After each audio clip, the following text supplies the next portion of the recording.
I apologize for any inconvenience, but I'm not feeling well today. Could I possibly take a short rest?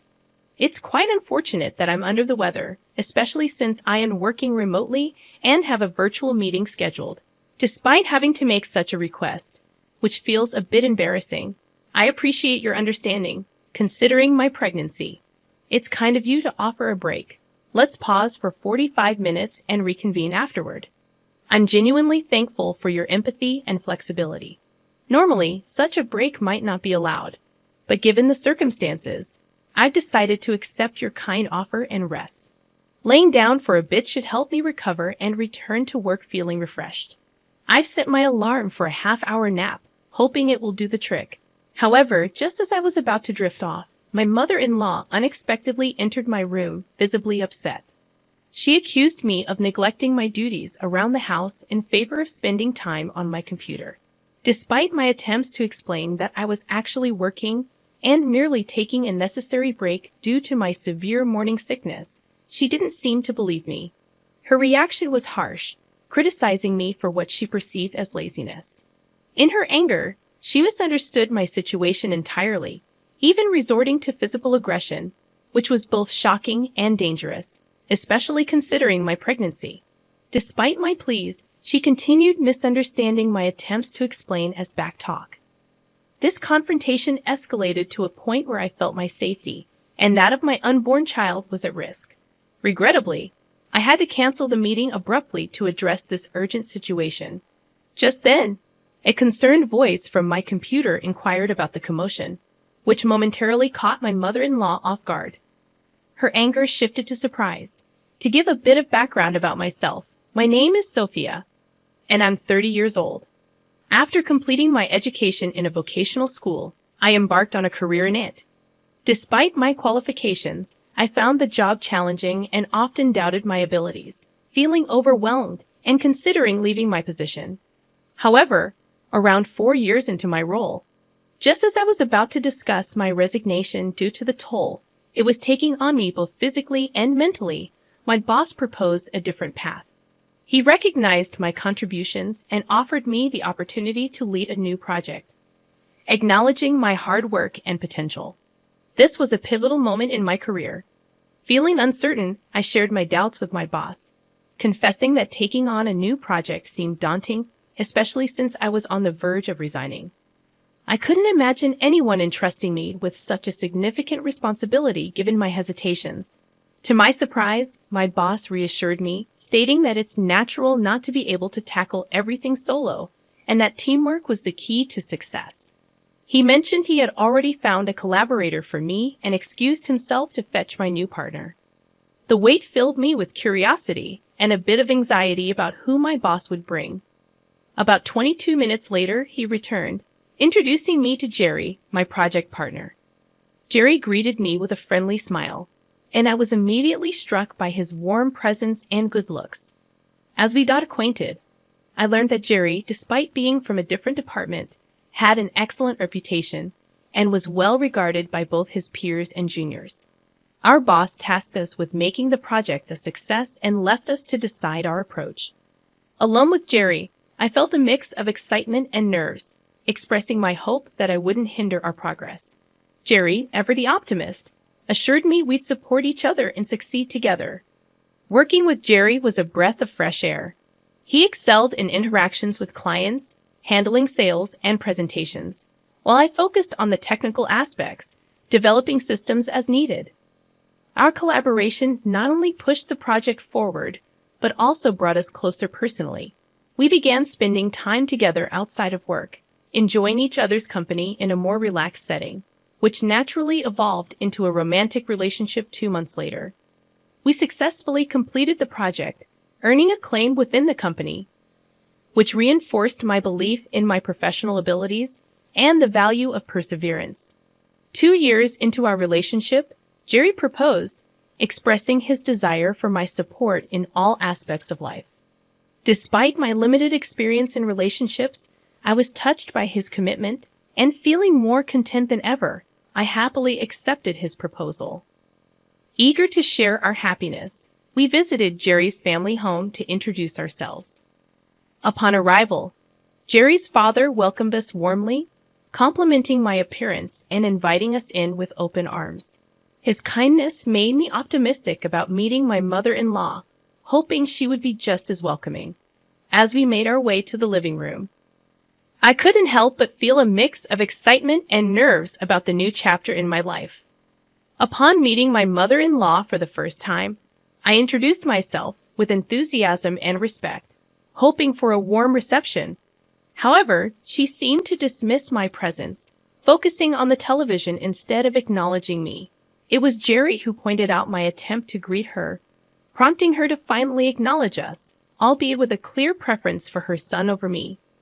Jerry suggested overlooking his mother's cold reception and invited me to join them on the sofa, aiming to ease into a more formal introduction and discussion about our relationship. When the topic of our marriage came to light, his mother's reaction was far from supportive. She openly expressed her disapproval of me as Jerry's partner, attributing her stance to our differing backgrounds and implying that our values would be incompatible due to our disparate financial upbringings. Her words were a blunt dismissal of the possibility of our union, suggesting that my humble beginnings and Jerry's affluent lifestyle would prevent me from fitting into their family. Despite the shock and hurt her judgment caused, I struggled to formulate a response, feeling overwhelmed by the situation. Jerry and his father immediately came to my defense, challenging the notion that our differing backgrounds could dictate the success of our relationship. Jerry's objection to his mother's harsh words showed his commitment to us, and his father attempted to mediate the tension. Yet, my mother-in-law remained unconvinced, setting forth a condition that caught us all off guard. She demanded that if we were to marry, I must agree to live with them in their family home. This unexpected ultimatum was her way of granting her approval for our marriage, placing me in a difficult position. The thought of not starting our married life independently as I had hoped was disheartening. However, understanding the importance of family and the commitments that come with marriage, I agreed to her terms. I assured her of my readiness to embrace all responsibilities, including caring for her and my father-in-law when needed. My declaration surprised everyone, especially Jerry and his father, who likely did not anticipate my willingness to comply with such a significant request. I made it clear that my commitment to Jerry extended beyond our immediate happiness to include the well-being of his family. With a heavy heart yet determined resolve, I asked for her approval once more, hoping this gesture would bridge the gap between us and allow us to move forward as a family. Agreeing to my mother-in-law's condition, I found myself securing her approval for our marriage. She asked me to look after them, which I promised to do, marking the end of our initial tense introduction. Despite my reservations about living with my in-laws, the presence of Jerry and the support of my father-in-law gave me hope that things might turn out fine. Fast forward 8 months, Jerry and I were married, and I moved into his parents' house as agreed. The first few months passed with little incident. My mother-in-law remained mostly silent, perhaps taking the time to observe my integration into their household. Aware of her watchful eyes, I diligently managed household chores alongside my full-time job, hoping to avoid any cause for complaint. One morning, as I was about to leave for work, my mother-in-law stopped me, indicating she wanted to have a discussion. Anticipating a lengthy conversation, I braced myself for what lay ahead. I promptly informed my boss that I would be late as my mother-in-law chose to discuss my pregnancy, a topic not surprising given Jerry and I had been planning for our family's future. I was prepared for her thoughts, expecting her to suggest I quit my job to focus on the pregnancy and eventual motherhood. Indeed, she voiced exactly that opinion, arguing that I should leave my job immediately. This stance was difficult for me to accept. Before marrying Jerry, quitting might have seemed like a plausible option. However, my work had become a significant part of my identity and happiness. Moreover, with a baby on the way, the financial stability my job provided felt more crucial than ever. Despite my reasoning, my mother-in-law persisted, criticizing my decision to work and even my ability to manage household tasks. Her harsh words began to take a toll on my well-being. The conversation stretched on, and as time ticked away, I realized I was significantly late for work. Feeling cornered, I acknowledged her demand to quit my job, though I had no real intention of doing so. This concession was meant to end the immediate confrontation, but my mother-in-law pushed further, insisting I inform my employer of my resignation that very day. This left me in a difficult position, outwardly agreeing while internally conflicted about my next steps. After arriving at work significantly late, I couldn't shake off the unease clouding my thoughts. Seated at my desk, I found myself voicing my worries under my breath, catching the attention of my boss, who could tell something was amiss. Despite my attempts to dismiss his concerns, he saw through my facade and guided me to a secluded conference room for a private discussion. Reluctantly, I opened up about the dilemma I was facing at home. My mother-in-law had sternly advised me to quit my job due to my pregnancy, insisting that it was for the best. Yet the thought of leaving my job felt wrong to me. I wished to continue working, I told my boss. He listened intently, absorbing the complexity of my situation before falling into a contemplative silence. It wasn't long before a solution sparked in his mind. He proposed the idea of remote work, suggesting that it could be a viable compromise. Working from home would shield me from my mother-in-law's scrutiny and allow me to continue my professional duties without the physical strain of commuting. The idea resonated with me as a potential win-win solution. Acting swiftly, my boss headed straight to the relevant department to get the green light for me to work remotely. From my desk, I watched anxiously for any sign of approval. Soon enough, a positive gesture from my boss confirmed that I would be transitioning to working from home. Grateful for his support, I prepared for this new chapter, hopeful that it would alleviate the tensions at home. I stayed later at the office to organize and hand over necessary documents to my colleagues, announcing that I would be working remotely starting the next day. When I arrived home that evening, I was met with a stern-faced mother-in-law who seemed prepared for a confrontation. She questioned me about quitting my job, to which I explained my new arrangement of working from home. Her response was less intense than I anticipated, allowing me to sigh in relief, albeit temporarily. I was thankful for my employer's flexibility, but little did I know this change would soon introduce a new set of challenges. The very next day, my mother-in-law's attempts to assert her presence in my new work environment began with an early wake-up call that was far from necessary. Her loud demands disrupted my sleep at 6:05 a.m., a stark reminder of the delicate balance I would need to maintain between my work responsibilities and my new living situation. As I tried to ignore her and catch a few more moments of rest, I realized that navigating this new arrangement would require patience and resilience. Despite my best efforts to ignore her persistent calls, my mother-in-law's voice eventually became so loud that it risked waking my husband, wanting to avoid causing him any inconvenience. Reluctantly, I left the warmth of my bed and headed to the living room to address her demands. "What's going on? It's only 6 o'clock in the morning?"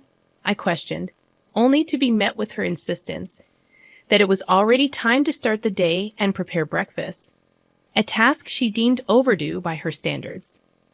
Her logic seemed flawed to me. Breakfast was usually a later morning activity in our household. Yet, according to her, she had been patient with me up until this point, allowing me to sleep because I had to go to work. But now, with me working from home, she expected me to rise early every day for breakfast duties.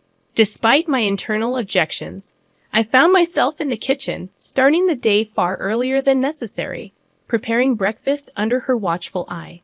After announcing that breakfast was ready, my mother-in-law criticized both the timeliness and quality of the meal, particularly targeting the soup for being too salty. Defending my cooking, I tried to explain that I have followed the usual recipe, but her mind seemed made up, using this as a pretext to offer me a lesson in housekeeping. A proposal I accepted with a heavy heart, hoping to keep the peace. Her lessons soon proved to be a series of exhaustive demands that extended well beyond the kitchen. Once my husband and father-in-law departed for work, I had hoped to start my remote work. However, my mother-in-law had other plans, insisting on a thorough completion of household chores before I could even think about sitting down at my computer. Her understanding of work was fundamentally different from mine, equating value only with physical labor and dismissing the legitimacy of remote work as inconsequential. Feeling cornered, I complied with her instructions, putting aside my professional responsibilities to tackle the cleaning and laundry. Despite her continuous dissatisfaction with my efforts, she demanded a level of cleanliness that she herself did not adhere to, critiquing my use of the vacuum and insisting on more traditional methods of cleaning, which consumed even more of my time. After hours of household chores, I finally returned to my desk, eager to catch up on my work. Yet the reprieve was short-lived. My mother-in-law's voice soon echoed once again, summoning me from my work with an urgency that left me wondering what possible task awaited me this time. The cycle of interruptions made it clear that balancing my remote work with her expectations was going to be an ongoing challenge, requiring patience, tact, and perhaps a new strategy. My attempts to balance work with my mother-in-law's demands reached a boiling point when she interrupted me once again, asking for tea while I was deeply engrossed in my work.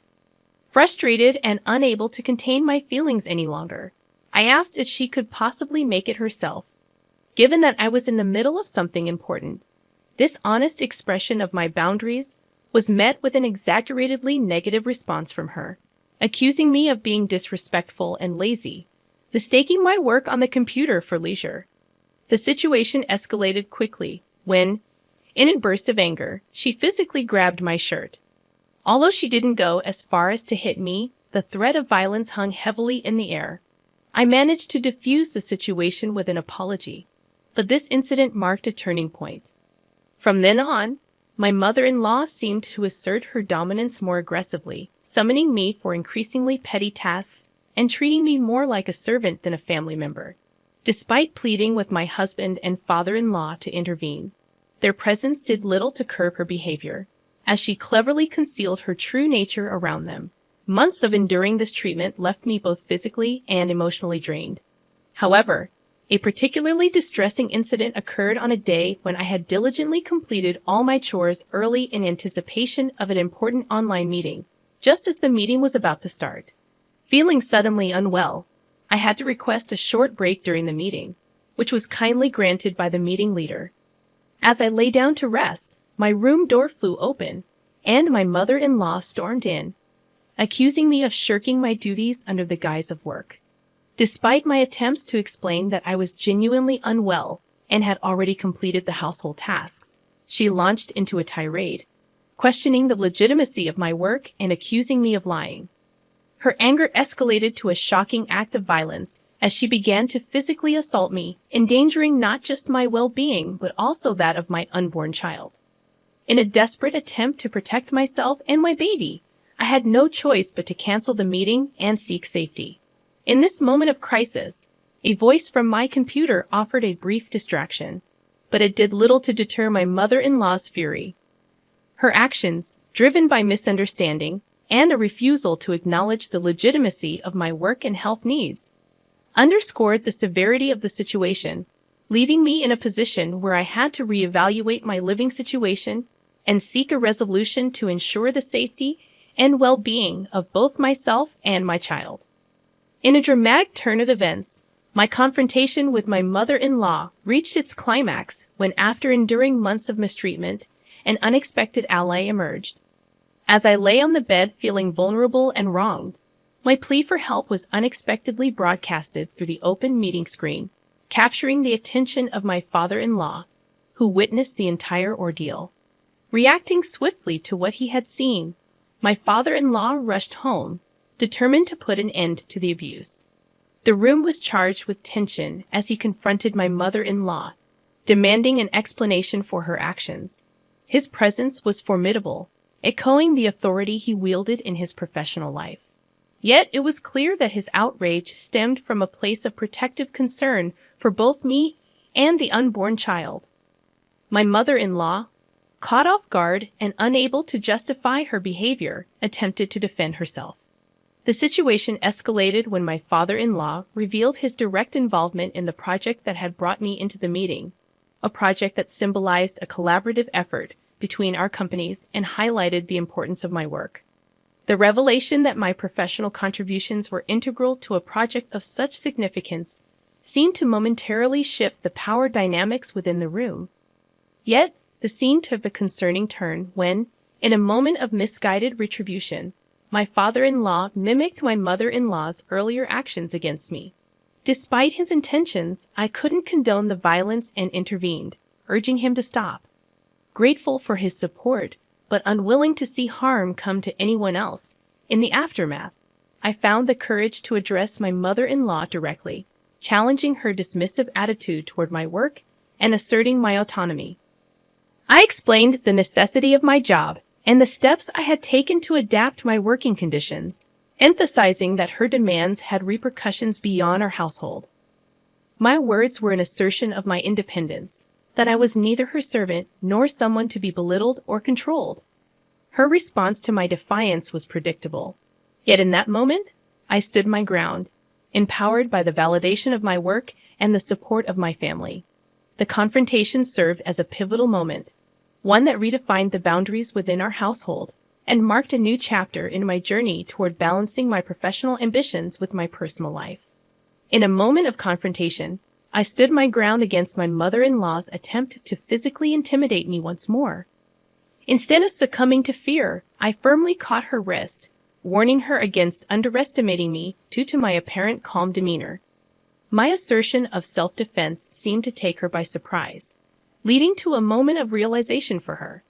She looked defeated and agreed to my request to inform the person in charge of the meeting about its cancellation, allowing me some peace to concentrate on my work.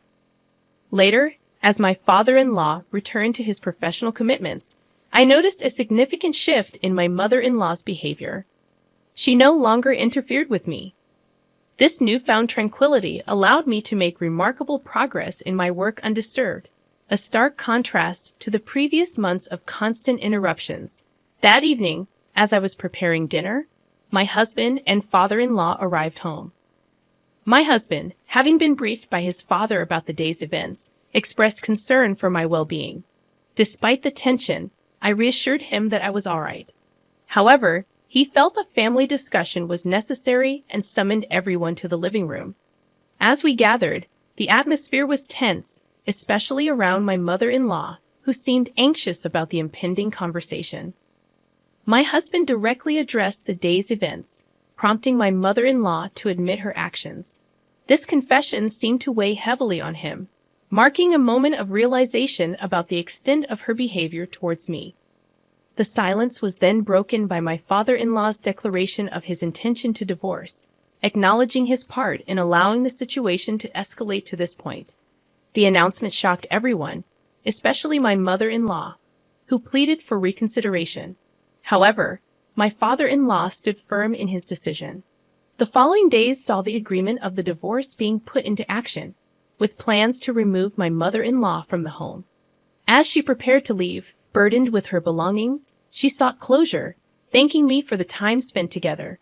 At this moment, I felt compelled to address her one last time, not out of forgiveness, but perhaps to offer a final piece of advice or closure. Her expression shifted as she turned back at my call, possibly hoping for a last-minute reprieve or reconciliation. However, my words for her were not of forgiveness, but a reminder of the consequences of her actions, emphasizing the importance of respect and understanding within a family. This encounter, though brief, was a poignant reminder of the complex dynamics that had unfolded and the transformative journey we had all embarked on as a result of these tumultuous events. After my mother-in-law left the house, carrying the weight of her actions and the consequences they brought, I couldn't help but feel a mix of relief and contemplation. The idea of seeking legal action against her crossed my mind, especially after her reckless behavior, but I chose a path of restraint. Instead, I sought reassurance from my father-in-law, wondering if the decision for him to divorce her was truly what he wanted. His response, filled with regret for not recognizing her true nature sooner, affirmed the necessity of the separation. In the weeks that followed, the absence of my mother-in-law brought newfound peace to the household. My work flourished without interruption, and the project initiated by my father-in-law's company progressed smoothly. While curiosity about my mother-in-law's current situation lingered, it was a distant concern compared to the tranquility and focus I now enjoyed. The question of her well-being finally found its moment over dinner one evening when my husband inquired about her. My father-in-law, with a hint of concern and curiosity in his voice, shared that he had visited her. The description of her living conditions, marked by disarray and convenience store meals, painted a stark contrast to the life she once led. Her current employment at a supermarket, supplemented by a pension, suggested a significant adjustment from her previous lifestyle. This revelation brought mixed emotions. While there was a part of me that felt vindicated, another part couldn't help but reflect on the drastic changes she had undergone. The knowledge that she was struggling did not bring joy, but a complex sense of closure. The focus now shifted to the future, particularly to the arrival of our daughter. The commitment to providing a nurturing, positive environment for her became my primary focus, ensuring she would grow up in a household defined by love, respect, and stability, far removed from the turmoil of the past. As I anticipated the birth of our daughter, the resolve to shield her from negative influences strengthened. The experience with my mother-in-law served as a poignant reminder of the values and environment I wish to cultivate for our growing family. With this vision in mind, I looked forward to welcoming our new addition with optimism and open arms.